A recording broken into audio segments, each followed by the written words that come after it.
کیونکہ غالباً حکومت کا یہ خیال ہے کہ انٹرنیشنل مارکیٹ میں جو ہم نے گندم منگائی ہے یوکرین سے وہ کوئی 1550 روپے کے قریب بکی ہے، ملی ہے. تو اس لحاظ سے اگر ہم اپنی مقامی گندم 1600 میں لیں تو وہ کوئی سستا نہیں ہوگا، ٹھیک سودا ہوگا. اور اس کی عوامی اس سال تو ابھی چڑھی ہوئی ہے، پھر قیمتیں یہ نارمل ہونی چاہیے. لیکن دوسرے لوگوں کا کہنا ہے کہ نہیں 1800 یا 2000 روپیہ کی جائے تو کسان کا فائدہ ہوتا ہے. شاید خاقان عباسی نے کوئی حساب لگا کے بتایا کہ اس کے باوجود بھی عام گندم کی قیمت نہیں بڑھے گی اگر ہم نے ہورڈنگ نہ ہونے دی، اگر ہم نے بے ایمان لوگوں کو اس کام کے لیے تعینات نہ کر دیا جو مافیا کی شکل میں کھاتے ہیں. اچھا، گنے کی قیمت 300 روپے مقرر کرنا کچھ زیادہ ہی ہے. 192 تھی قیمت، سندھ نے 192 کو 2 کر دی ہے، پنجاب نے 200 کر دی ہے. وہ سندھ ذرا تھوڑا سا پلڑا اوپر اپنا رکھتے ہیں.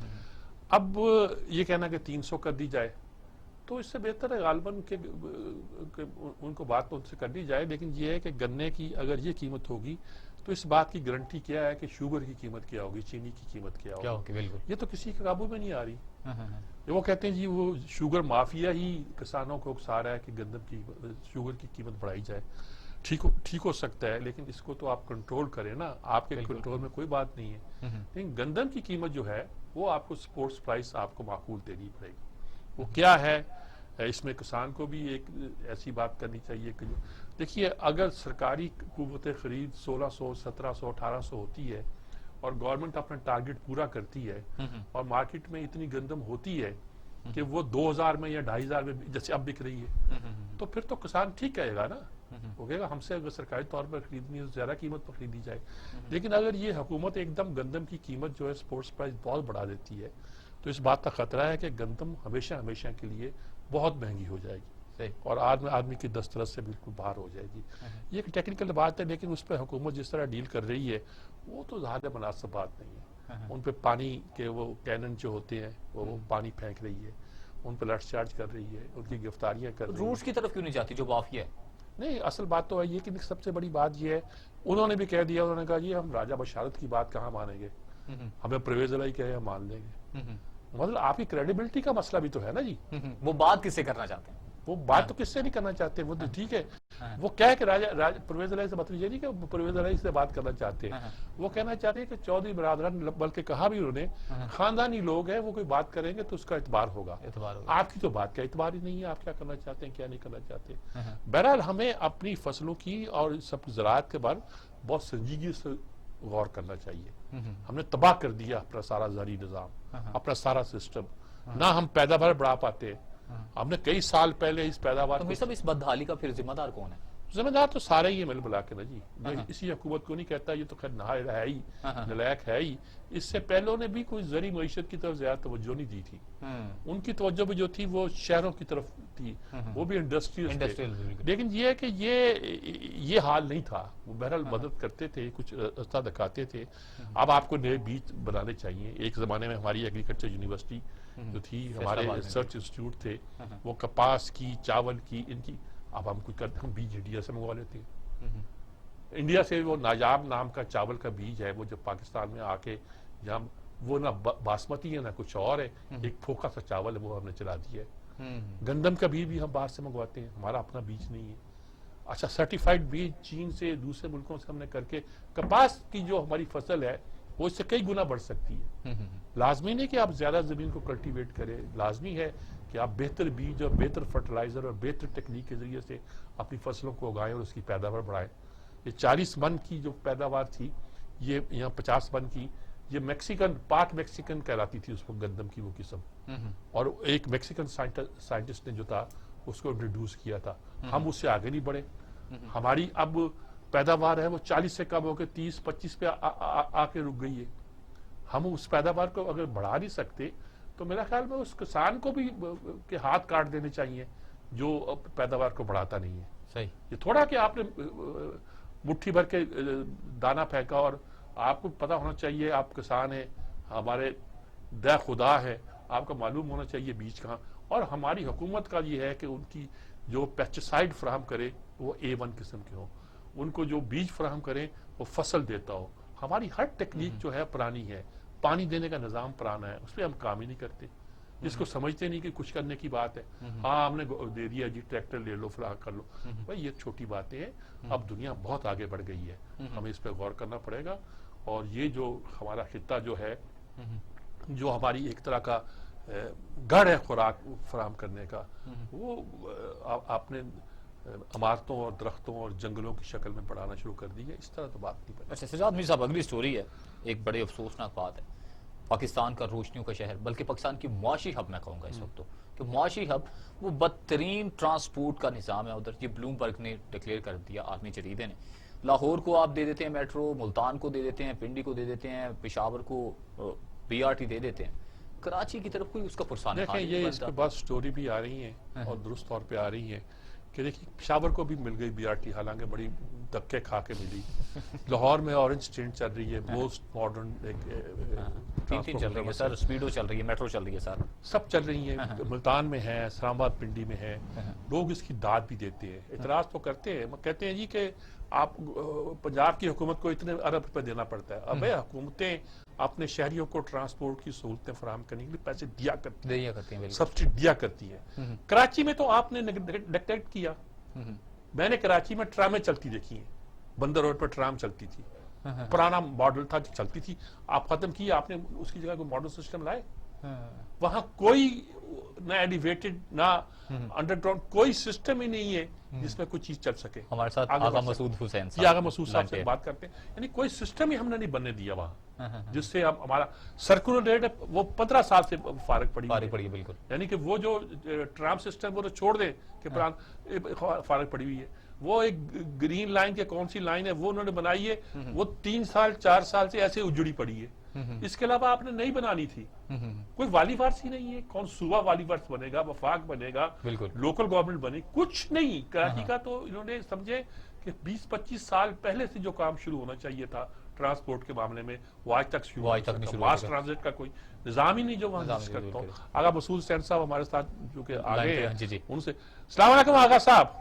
وعلیکم السلام سر, کیسے ہیں آپ کی؟ بالکل ٹھیک ٹھاک. آج ہم بالکل ایک سوشل مسئلے پہ بات کر رہے ہیں. یہ کراچی میں جو ٹریفک کے نظام کے بارے میں آیا ہے کہ یہ دنیا کا ورسٹ ترین ہے. لاہور کو بھی مل گئی, اورنج ٹرین مل گئی جس میں بہت اعتراض بھی کر رہے ہیں, میٹرو مل گئی, BRT وہ پشاور کو مل گئی, اسلام آباد پنڈی میں مل گئی, ملتان. کراچی کے لیے کچھ نہیں. سرکولر ریلوے نہیں چل رہی, کوئی ماس ٹرانزٹ کا سسٹم نہیں بنایا گیا. ہر بار سنتے تھے 4 سال کے بعد ایک نیا کہ بندر روڈ کے اوپر سے چلے گا, نیچے سے چلے گا, فیصل شارع فیصل پہ یوں چلے. کچھ بھی نہیں بنایا. کیا کہتے ہیں آپ اس کو؟ سجاد میر صاحب بہت بہت شکریہ آپ نے پروگرام میں لینے کا. میں گزارش یہ کر رہا ہوں کہ بلوم برگ ایک رسالہ ہوتا ہے, اس کے اندر یہ باقاعدہ جو آپ فرما رہے ہیں اس میں لکھا گیا ہے کہ ناقص ترین جو ہے نا ٹرانسپورٹ کا سسٹم کراچی میں موجود ہے. یعنی شرم کی بات ہے. شرم کی بات اس لیے ہے کہ پیپلز پارٹی حکومت 13 سال سے حکومت کر رہی ہے, اور یہ دعوے کرتے ہیں کہ صاحب کہ ہم نے یہ کیا, ہم نے. مجھے ایک پروجیکٹ بتا دیجیے کہ جنہوں نے یہ کام کیا ہو. یہ سارے پیسے لیتے ہیں ہے نا, 18ویں ترمیم کے ذریعے پیسے ان کو ملتے ہیں, وہ سارے ریئل اسٹیٹ میں دبئی میں چلے جاتے ہیں, ابوظہبی میں چلے جاتے ہیں, کہیں اور چلے جاتے ہیں. یہ وہ لوگ ہیں. دوسری بات یہ کہ آپ ماس ٹرانزٹ کی بات کر رہے ہیں. آپ کو یاد ہوگا میرے صاحب جب کراچی میں آپ تشریف رکھتے تھے تو باقاعدہ جاپان نے سلسلے میں باقاعدہ پیسے دینے کا اعلان کیا تھا کہ ہم آپ کا یہ جو سرکولر ریلوے ہے اس کو ہم مطلب ٹھیک کر دیں گے, اور وہ لوگ جو اس ٹریک پر آ گئے ہیں یا اس کے قرب و جوار میں آباد ہیں ان کو بھی مطلب یہ کہ متبادل جگہ دیں گے. لیکن یہ کہ کوئی کان پہ ان کے جو نہیں رہیں گی. اب صورتحال یہ ہے کہ پیپلز پارٹی نے کہا تھا کہ ہم 30 بسیں چلائیں گے. آپ یقین کریں 1 مہینے تک صرف 12 بسیں چلیں, اس کے بعد کوئی پتہ ہی نہیں کہ وہ بسیں کہاں چلی گئیں. تو میں یہ عرض کر رہا ہوں کہ دیکھیے دیر از نو ول ٹو ڈیولپ کراچی. یہ لوگ بہت ہی, میرا خیال ہے کہ اللہ معاف رکھے کہ ان کے ذہنوں میں یہ پاکستان سے یا پاکستان کے عوام سے محبت نہیں کرتے, یہ پیسوں سے محبت کرتے ہیں. اور رسول اللہ صلی اللہ علیہ وسلم کی حدیث ہے کہ مسلمانوں کا زوال جو ہوگا نا حب مال سے ہوگا, مال کی محبت. تو یہ مال کی محبت میں آپ نے کراچی کو تباہ کر دیا. آپ کی خدمت میں عرض کروں کہ یہ سائٹ کے علاقے میں آپ بھی تشریف لے جاتے تھے. سائٹ کا علاقہ 15 سال سے آپ یقین کریں موہنجو داڑو سے بھی زیادہ خطرناک ہے. یعنی کوئی سڑک نہیں, کوچ نہیں. حالانکہ دنیا پاکستان میں سب سے زیادہ انڈین کنسنٹریشن جو ہے نا وہ سائٹ کے علاقے میں ہے, لیکن یہ ہے کہ کوئی سنوائی نہیں ہے. پھر اس کے بعد یہ کہ کورنگی کے جو اندرونی علاقے جہاں پہ ٹینریز ہیں آپ گھس نہیں سکتے ان علاقوں میں کیا صورتحال ہے. تو میری گزارش یہ ہے کہ ماس ٹرانزٹ سے لے کے کراچی کا اوور آل ڈیولپمنٹ جو ہے نظر ہی نہیں آتا. آپ نے ایک دفعہ فرمایا تھا کہ اس کا ایک دوبارہ جو ہے نا ایک کراچی کا ایک دوبارہ سروے ہونا چاہیے, کراچی کا سروے ہونا چاہیے, ایک پروگرام بننا چاہیے, لیکن آپ کو معلوم ہے نہ تو سروے ہوا ہے, اور یہ بات آپ کو معلوم ہے کہ خود آرمی چیف صاحب نے فرمائی ہے کہ 3 سال کے اندر کراچی میں جو ڈیمیج ہوا ہے بارش کی وجہ سے اور جو پرانا اور ناقص جو انتظام موجود ہے ہم اس کو اثرانو ڈیولپ کریں گے. آپ یقین کیجئے اس وقت کراچی میں روڈ کی حالت جو ہے وہ بھی آپ جانتے ہیں. کیا کر رہے ہیں یہ لوگ کہ جو ٹھیکیدار کو وہ غلط مٹیریل دیتے ہیں, جو پیچز جہاں پر ہے نا اس کو وہ لگا دیتے ہیں, اس کے بعد کہتے ہیں کہ روڈ بنا دی. دیکھیے یہ جھوٹ, دیکھیے خداوند تعالیٰ نے جھوٹوں پہ لعنت کی ہے, یہ جھوٹ بولتے ہیں یہ لوگ, یہ کچھ نہیں کام کرنا چاہتے آپ یقین کریں سوائے لفاظی کے, سوائے اپنے حریف کو گندا کرنا, ان کو بدنام کرنا, رسوا کرنا, یہ ان کی پوری طریقہ کار ہے. یہ نہیں چاہتے کہ کراچی ڈیولپ ہو.